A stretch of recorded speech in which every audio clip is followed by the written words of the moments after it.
Les propriétaires craignent le pire avec la fonte des neiges qui s'en vient. On déneige les fenêtres du sous-sol et on les placarde pour se protéger des infiltrations d'eau.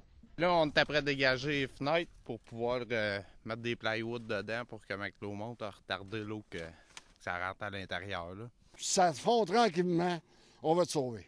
Mais si ça fond trop vite avec la neige qu'il y a là, préparons-nous. Il va en avoir. Les gens ne pensent jamais à dégager le margelle, le châssis. Puis l'eau rentre fréquemment par les châssis de sous-sol. Et à l'intérieur, on installe des pompes à eau supplémentaires en cas d'urgence. On a une dans le drum exprès pour ça, puis toujours une pour la relève au cas où. Il faut haute ma neige de là pour installer ma pompe. Il faut que je sois capable d'installer ma pompe. Ben là... Il est encore trop tôt pour savoir si les ventes de pompes à eau vont exploser dans les prochains jours.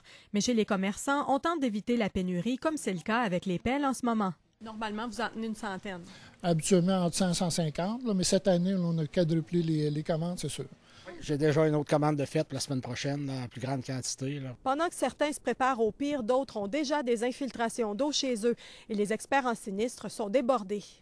C'est sûr que la demande est forte au niveau des réclamations, donc on est saturé. C'est les fameux barrages de glace là, qui se sont formés, donc l'eau revient en dessous des barres d'eau. D'ici à ce que la neige fonde, ceux qui n'ont pas encore été touchés par des dégâts d'eau tentent par tous les moyens de sauver les meubles. On craint même qu'il y ait de l'eau peut-être jusque dans les bâtiments secondaires qui sont déjà beaucoup plus hauts que le chemin, qui est déjà beaucoup plus haut que le fleuve. Mélanie Bergeron, TVA, Sainte-Anne-de-la-Pérade.